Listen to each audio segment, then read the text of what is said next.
Bienvenidos una vez más al Seminario de Técnicos Académicos del Instituto de Física de la UNAM. A continuación veremos la plática de Jesús Miguel Rivera Cruz, quien estudió la licenciatura en Química en la Facultad de Química de la UNAM. Posteriormente realizó estudios de maestría y doctorado en Ciencias Químicas en el posgrado en Ciencias Químicas de la misma universidad. El Dr. Rivera es miembro de la Sociedad Mexicana de Física y la Sociedad Química de México. Ha participado en varios eventos de difusión y divulgación y cuenta con publicaciones relacionadas a sus proyectos de maestría y doctorado. Actualmente es técnico académico asociado C de tiempo completo adscrito al Laboratorio de Electrónica Molecular a cargo de la doctora Margarita Rivera y apoya en las siguientes líneas de investigación: la fabricación de películas orgánicas delgadas, el estudio de películas orgánicas delgadas como sensores a gases tóxicos, el estudio de la interacción de películas orgánicas delgadas con moléculas de importancia biológica y la implementación de arreglos multicapa para el diseño de transistores orgánicos. El título de su plática es Espectrofotometría UV-Vis como técnica para la determinación de aminoácidos. La interacción de diferentes aminoácidos y películas moleculares de tetrafenilporfirina libre de metal y acoplada a un centro metálico fue investigada mediante varias técnicas, entre ellas la espectroscopía UV-Vis. Es bien sabido que la espectroscopía UV-Vis es una técnica poderosa que está basada en el proceso de absorción de la radiación ultravioleta visible, radiación con longitud de onda comprendida entre los 200 y 800 nanómetros, que permite evaluar no solo las energías de excitación en un sistema molecular, sino además correlacionar los picos de absorción con el arreglo estructural de un compuesto orgánico. Cuando los sistemas presentan espectros de absorbancia característicos, como es el caso de las porfirinas, pequeños cambios en amplitud, anchura y disposición de los picos dan información de posibles interacciones moleculares en el sistema. Así entonces, en este trabajo, se empleó espectroscopía UV-Vis para evaluar las interacciones de porfirinas con aminoácidos, y con base en los cambios espectrales fue posible cuantificar la cantidad de material absorbido en una película orgánica y, adicionalmente, identificar el grado de afinidad de los aminoácidos con la estructura química de las moléculas empleadas en la formación de las películas delgadas. Como bien dijo, el nombre de este seminario es Espectrofotometría UV-Vis como técnica para la determinación de aminoácidos. Si bien el resumen ya lo tuvieron la oportunidad de leerlo, de manera más puntual, este seminario quisiera platicarles sobre la interacción que tuvieron películas delgadas de porfirina, un compuesto orgánico, con aminoácidos. Utilizando la técnica de UV-Vis, pudimos identificar los cambios estructurales que presentan los espectros de las porfirinas, y además utilizamos la misma técnica para cuantificar la cantidad de aminoácido que tuvo a bien la película absorber. ¿Por qué son importantes estudios, porfirinas? Son moléculas que se encuentran presentes tanto en la sangre como en las plantas. Son compuestos orgánicos que podemos adquirir en la naturaleza de una manera más sencilla. ¿Y la interacción por qué sería importante? Precisamente porque se encuentran dentro del cuerpo humano o en la naturaleza. Entonces podemos sintetizar o podemos obtener esas porfirinas de la naturaleza sin la necesidad de un proceso químico muy grande. Hace una síntesis muy complicada. Sí. Bueno, comencemos hablando o comencemos introduciéndonos. La espectroscopía UV visible utiliza el espectro electromagnético desde la región del ultravioleta cercano hasta el infrarrojo cercano, es decir, comprende una longitudes de onda desde los 200 hasta los 800 nanómetros. Cuando las moléculas orgánicas tienen a bien absorber esta energía, producen cambios en sus electrones, es decir, absorben la energía y hay transiciones electrónicas que pueden ser cuantificadas. No hay cambios en los electrones. Bueno, pasan de un estado basal a un estado excitado. ¿Cómo ocurre esto? ¿Cómo se hace esto? Este es un esquema de un espectrofotómetro de manera muy sencilla. Tenemos una fuente de luz que pasa por un monocromador que hace que incida la luz en una muestra. La muestra, en este caso, puede ser suspensión una disolución o una película transparente, y bueno, las que pasa a un detector, y posteriormente ya podemos formar el espectro.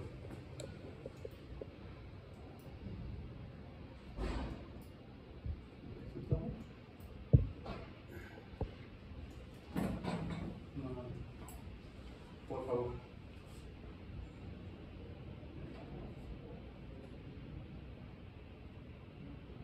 Okay. Estos cambios, vamos a pensar primero en moléculas inorgánicas, en compuestos inorgánicos. Entonces tenemos una banda de valencia, que son bandas llenas de electrones. Existe una banda prohibida que se llama band gap en inglés. Entonces nosotros necesitamos una cierta energía para poder mandar los electrones de la banda de valencia hacia la banda de conducción. Lo mismo ocurre con las moléculas orgánicas, nada más que en este caso se llama, el último nivel se llama HOMO, por sus siglas en inglés, High Occupied Molecular Orbital, o sea, orbital molecular más alto ocupado, y pasaría a el nivel LUMO, Low Unoccupied Molecular Orbital, orbital molecular desocupado libre.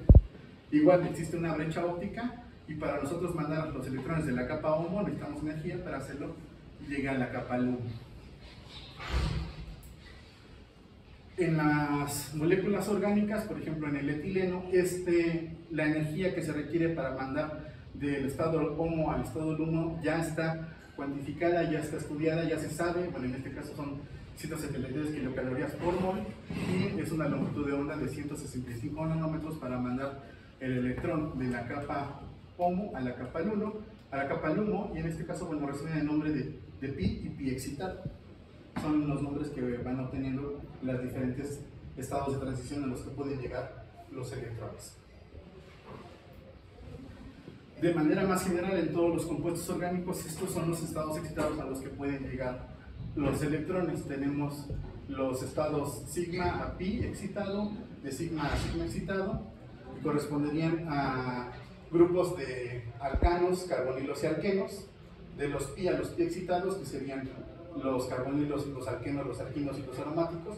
Esos son carbonos, es en enlace carbono simple, doble y triple, y los aromáticos son enlaces conjugados, es un carbono con doble enlace, un carbono simple, un carbono con doble enlace. Esos son los compuestos aromáticos.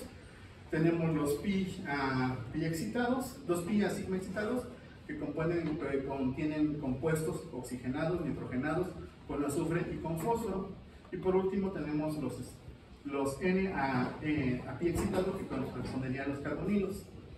De manera para poder entender qué estoy diciendo con los estados y con los enlaces, este es el etileno que vimos, nada más que aquí están representados los enlaces. Este es un enlace normal sigma, estos son los enlaces pis, y entonces, bueno, cuando hay un estado de transición, tenemos que pasan a una energía superior.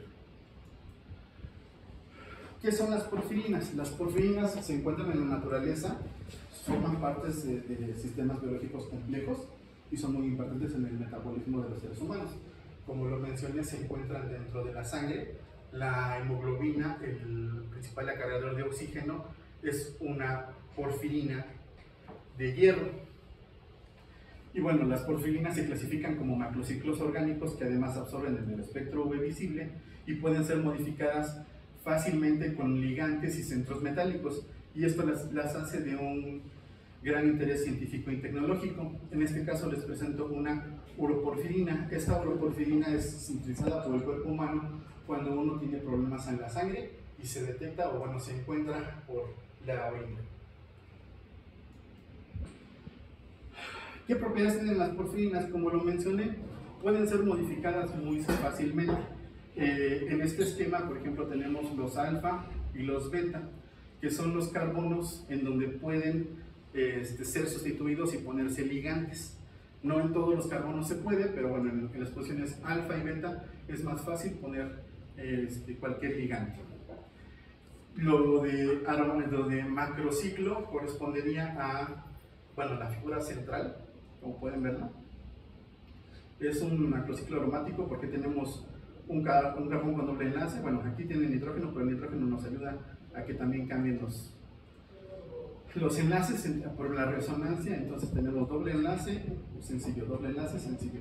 y así nos vamos yendo, doble enlace sencillo, y eso lo hace un compuesto aromático, haciendo que haya una deslocalización de electrones, lo cual nos permite tener una conductividad eléctrica. Cuando nosotros modificamos las porfirinas y les ponemos un centro metálico, en el centro podemos obtener varios arreglos.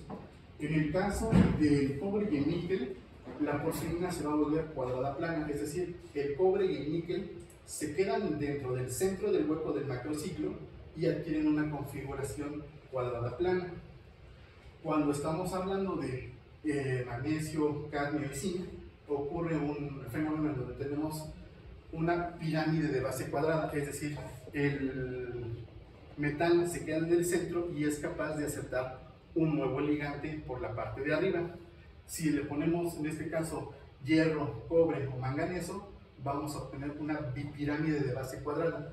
Es decir, sigue siendo la porfirina cuadrada, sigue siendo la cobalto, ¿no? Cobre. Perdón, hierro, cobalto y manganeso.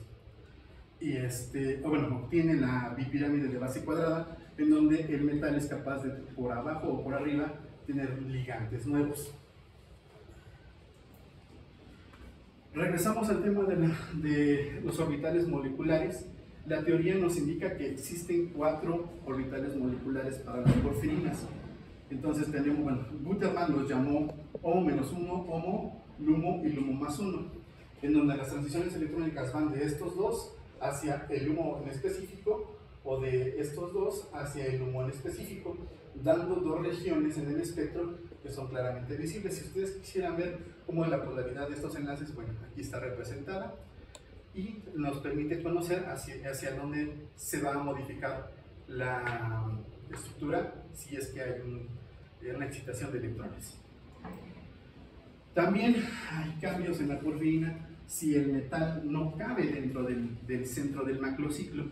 Tenemos una porfirina regular en donde el metal sí entra en el macrociclo, sí queda dentro del hueco que existe, y tenemos una porfirina que se llama SAT, que no es que esté triste, sino que es SIDATOP, sino que significa que el metal está sentado o está en la cima de la porfirina.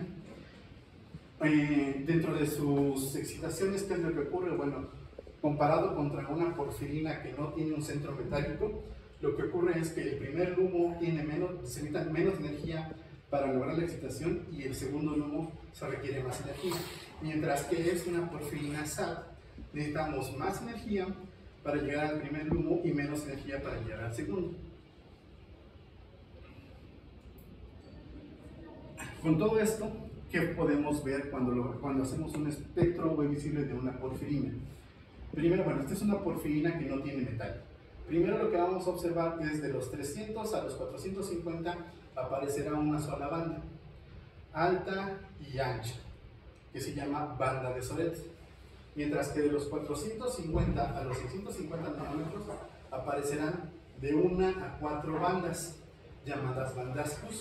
La intensidad y forma de estas bandas dependerá de qué tipo de enlace tenga, qué tipo de centro metálico tenga y pueden ver varias modificaciones. Las más comunes es cuando estas bandas Q, por ejemplo, tenemos las dos últimas, la alfa es más grande que la beta, es una porfirina estable con el metal y principalmente tiene una forma cuadrada plana, mientras que por lo contrario, si la beta es más grande que la alfa, es una porfirina poco estable con ese metal y puede ser fácilmente sustituible ese metal por hidrógenos. Bueno, aquí lo podemos ver cómo se representaría lo que les estoy diciendo.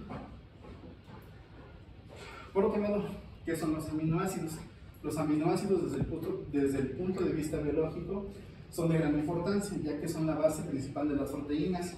Los podemos encontrar en alimentos, en la sangre, en la orina, e incluso en el ámbito deportivo se consumen como suplementos alimenticios, por lo que es necesario hacer la detección y su cuantificación. ¿Cómo es un aminoácido? De manera general tenemos un carbón que se llama carbono alfa, que está unido a un hidrógeno, a un grupo carbonilo, al grupo amino y a un grupo R o cadena lateral. La cadena lateral es la que hace que tengan propiedades físico-químicas distintas cada aminoácido, que se dividen en 4 grupos: los aminoácidos apolares o no polares, los polares neutros o polares nada más, y polares aniónicos, es decir, con carga negativa, y polares caténicos con carga positiva. Dependiendo del medio, pues el aminoácido da las diferentes características o lo que uno requiera lo necesitaremos. ¿Qué aminoácidos se ocuparon para interaccionar con las porfirinas?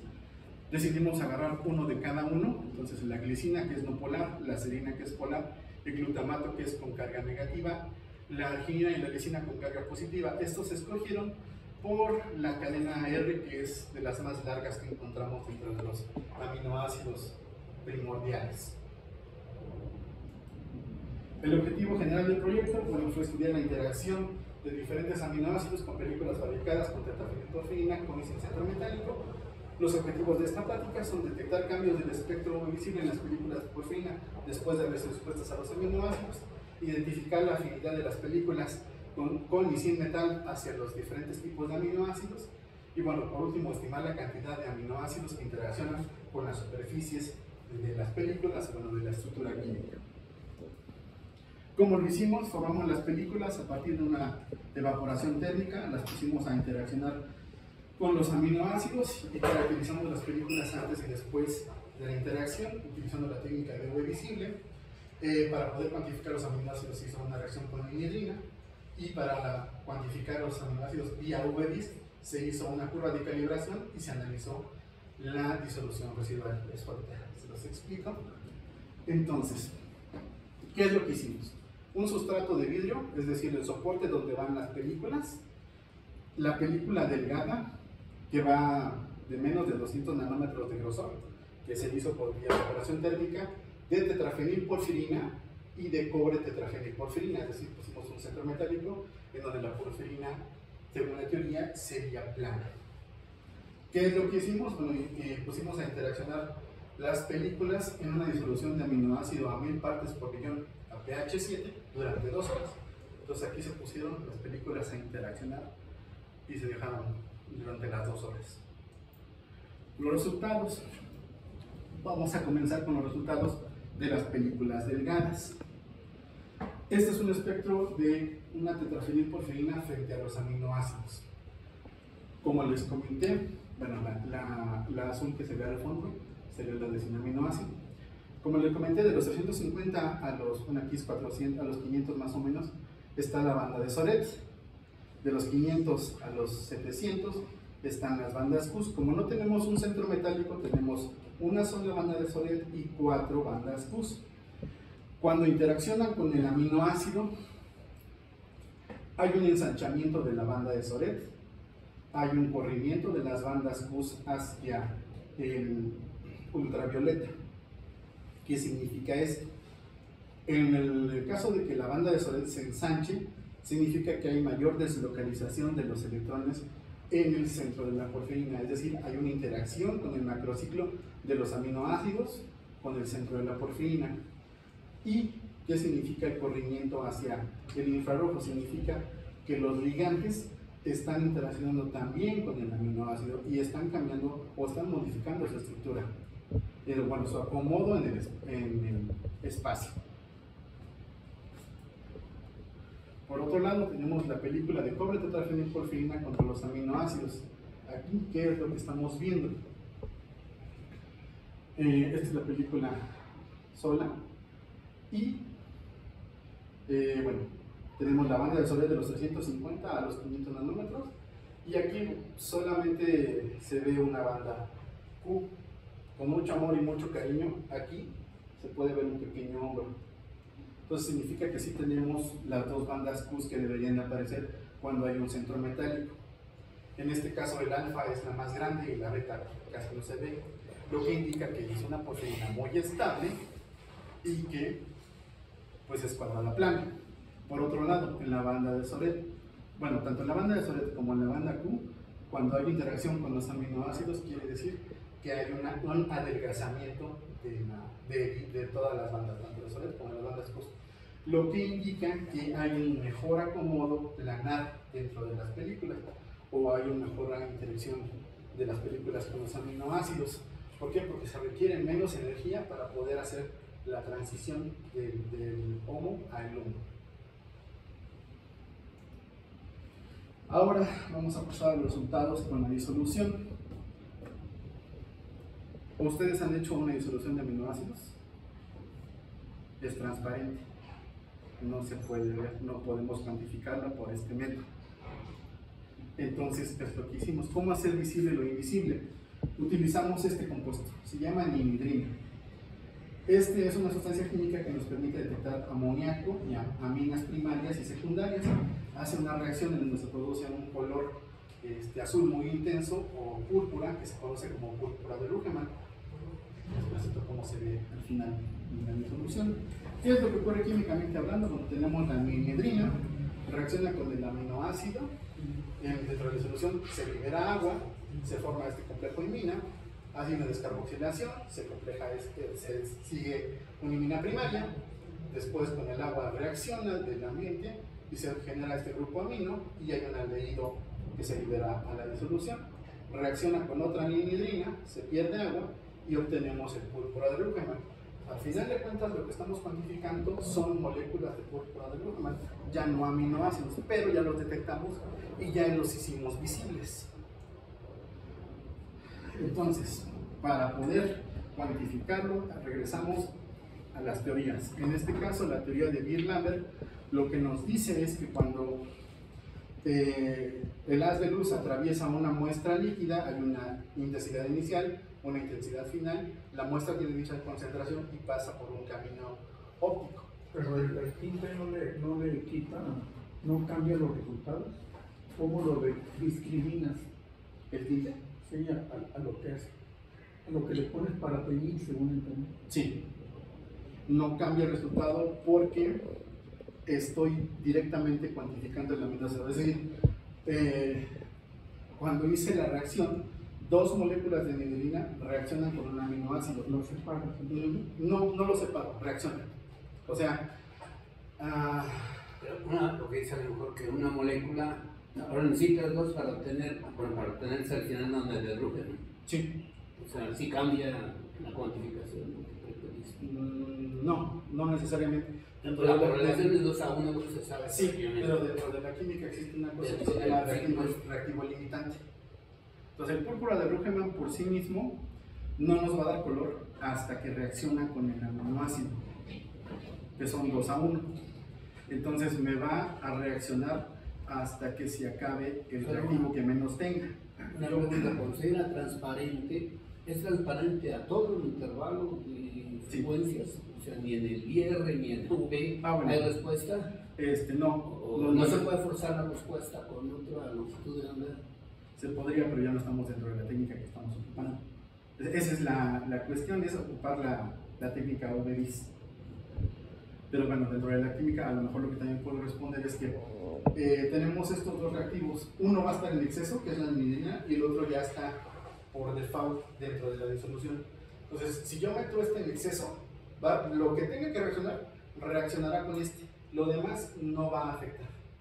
No va a causar que haya un error en la medición.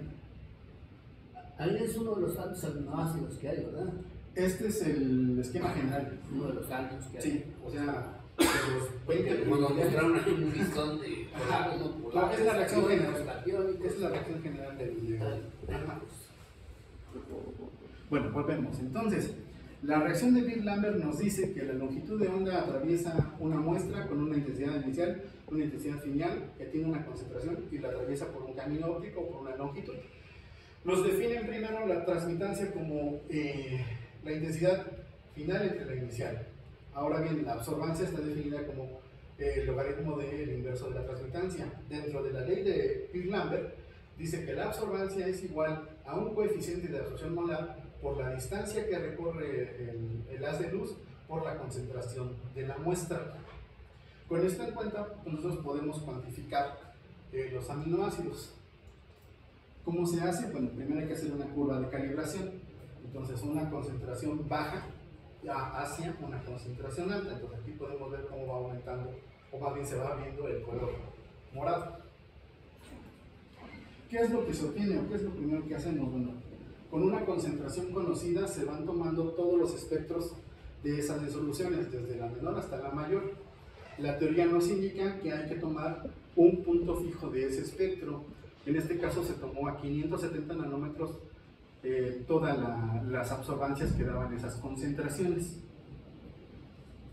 ocupando la ley de Beer-Lambert. Bueno, aquí les presento todas las curvas de calibraciones de los aminoácidos que ocupamos. Igual se tomó a la misma longitud de onda, 570 nanómetros, se tomó la absorbancia. Con esos datos, posteriormente, se hizo esta regresión lineal, donde ponemos la concentración contra la absorbancia, se hace los mínimos cuadrados y hacemos la ecuación de la recta.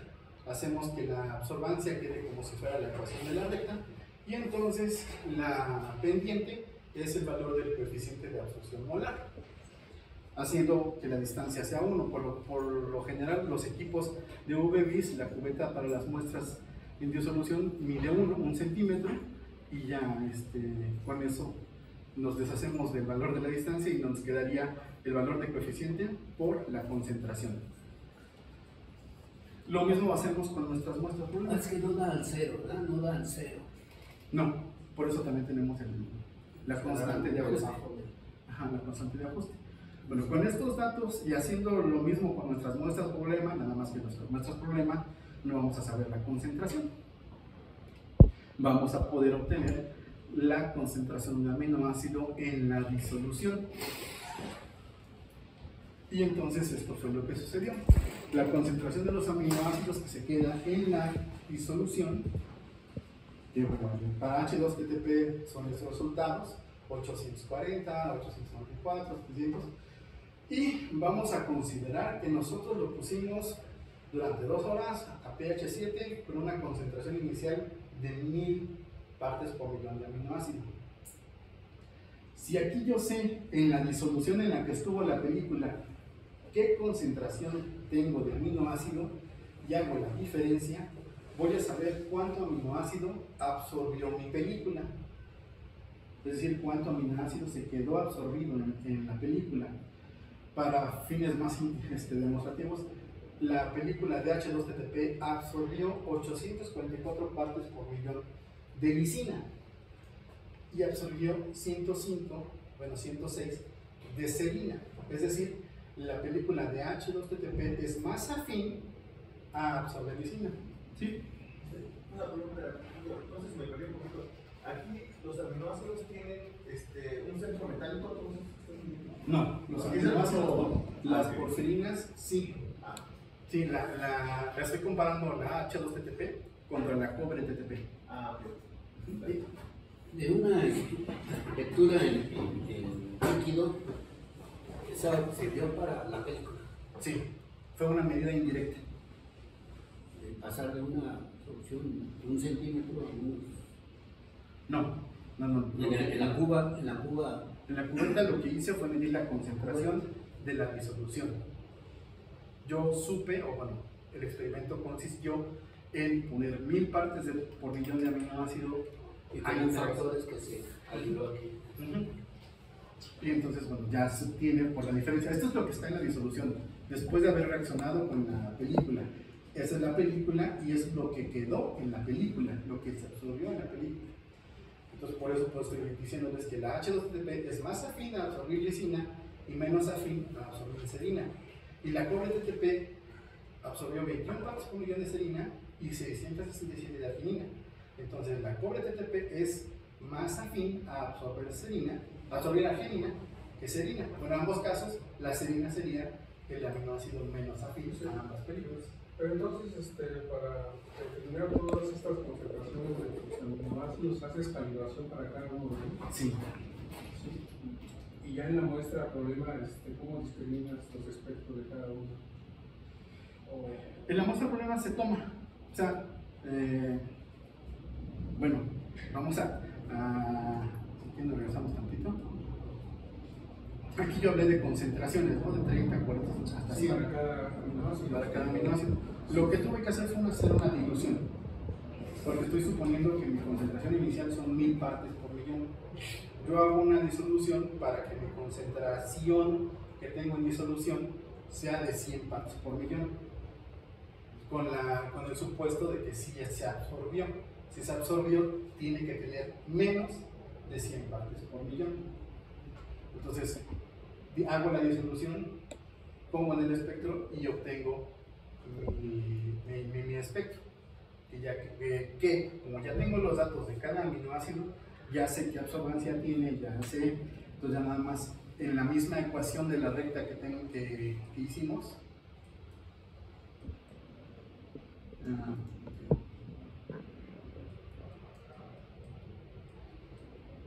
Bueno, ahorita como la ecuación de la recta. En esa misma ecuación, acá está. Ahora lo que no sé es la concentración, pero ya sé cuánto vale epsilon y sé cuánto vale la absorbancia a 570 nanómetros.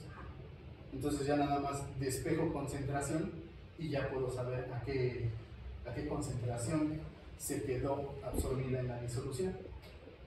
Y como la disolución inicial tenía 1000 partes por millón y cuando quité la película supuse que se absorbió y ya vimos que se absorbió, entonces nada más hacemos la diferencia de 1000 menos esto y entonces ya sabemos cuánto absorbió. Bueno, ¿qué conclusiones tenemos de esos experimentos? El UV es una técnica muy poderosa que sirve para hacer cuantificaciones, bueno, sirve para ver las transiciones electrónicas en los materiales inorgánicos o semiconductores.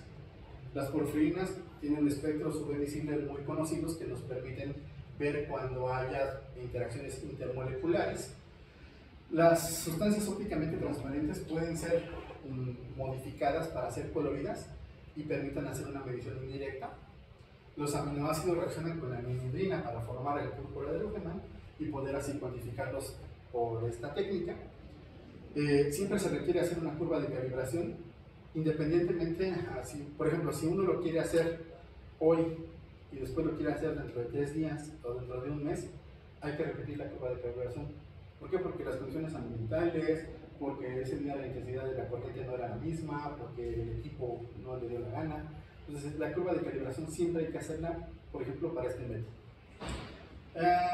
Se pueden hacer espectros UV tanto en películas como en soluciones, y las diferencias de absorbilidad pueden dar pie a fenómenos de absorción e identificación química.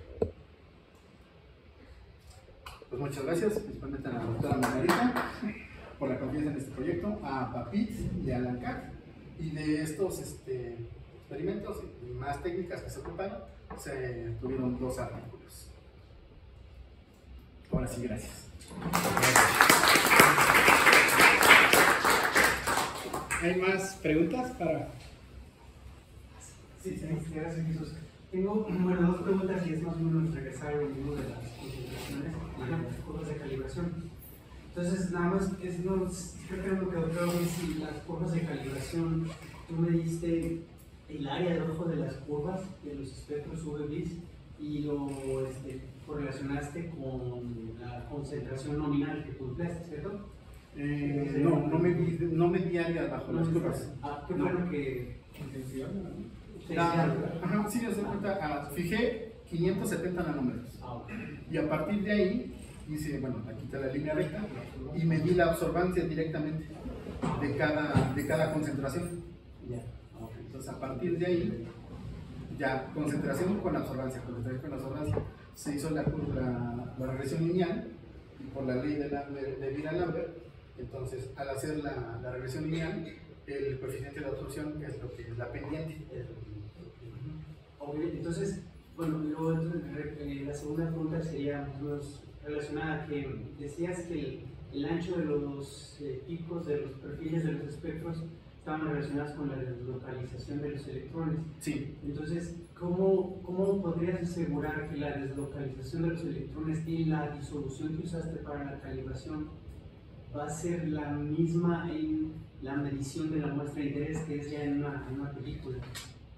¿O realmente no habría una...? No, ahí no hay choque porque estoy midiendo dos cosas distintas. En la disolución estoy midiendo el púrpura de Roggemann y en las películas estoy midiendo la porfirina.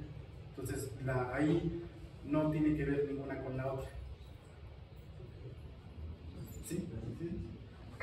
¿Sí? ¿Por qué consideras una longitud de 570 y no tomas, por ejemplo, tus espectros un poco más alto? Ajá. Eso tiene que ver con el capricho de los equipos. Dentro de la teoría de Vida-Lambert sugiere que no se ocupe los puntos más altos, porque esos, dependiendo de las condiciones del equipo, siempre van a variar, nunca son las mismas. Entonces sugiere que te vayas un poco más hacia los lados. Y en el caso del púrpura de Roggemann, la misma teoría te dice que te vayas hacia 570. Casi buscas púrpura de Roggemann y te dice, mídelo a 570. Pero es que si varía el máximo, también varía toda la curva. Sí, pero ahora, por eso además, de calibración. Si uno se sitúa en el máximo y hay variación en la longitud de onda, prácticamente no hay, el error es menor. Sí. En cambio, si se sitúa en 170, un pequeño cambio y dada la pendiente puede haber error de corrimiento por la misma lectura, ¿no? Digo, la posición de la excitación.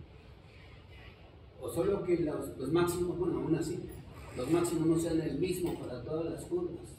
También puede darse el caso. Pero por eso ha chocado que no fue. por eso es que se insiste que la curva de calibración se haga justo cuando se van a hacer las mediciones, para que el equipo tenga las mismas condiciones en ese mismo momento. Ahora sí que... La última es, las incertidumbres, no veo incertidumbres en tus medidas, ahí cómo las alternas. Es que para sacar las incertidumbres en mis medidas, desde mi mismo material de vidrio tendría que haber ocupado incertidumbres. No sé si... Es que, bueno, tengo que arrastrar la incertidumbre de cuánto volumen ocupé, qué concentración ocupé, cómo la preparé. Sí, el peso, todo. Ajá. Entonces tengo que tener mi balanza calibrada para poder haber asegurado que sí pesé la cantidad correcta para que sean 1000 partes por millón de aminoácidos. Después tengo que tener mi material volumétrico certificado para asegurar que sí ocupé los 20 mililitros que necesito para la disolución. Después tengo que tener, usar cubetas de cuarzo que tengan aquella longitud de onda no estorba. Entonces hacer ese seguimiento sí está un poco complicado. Si estás hablando de solamente el cálculo matemático, pues no lo consideré, precisamente porque como no tengo todo ese bagaje de hacia atrás, entonces mejor lo dejamos como que sí incertidumbre. Hay un momento que regresa en línea, podrías haber obtenido la incertidumbre para tu pendiente y tal vez reducir el cálculo, decir de una aproximación, pero sí, lo que dices es cierto, hay que ver todas las partes que intervienen. Sí. ¿Alguna otra pregunta? Variables extra que te puedan influir como temperatura, con diferencias temporales ahí en la toma de resultados. Sí. Por ejemplo, si tengo la reacción de los aminoácidos con minerina, se tiene que hacer en ese día, porque el siguiente día ya se oxidó la muestra y ya no es púrpura, ahora ya es café, entonces ya no es medible. Igual, si la disolución de los aminoácidos la hicimos hace un mes, ya se oxidó, ya el agua ya no es transparente, ya tiene ahí un colorcito amarillo. Entonces tiene que ser básicamente la medición con la minerina en ese mismo día y las disoluciones de aminoácidos para lo mucho una semana.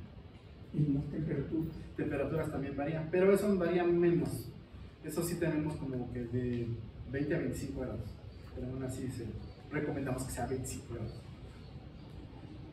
¿Alguna otra pregunta? ¿No? Bueno, pues vamos a darle un aplauso una vez más. Les agradezco mucho por haber venido.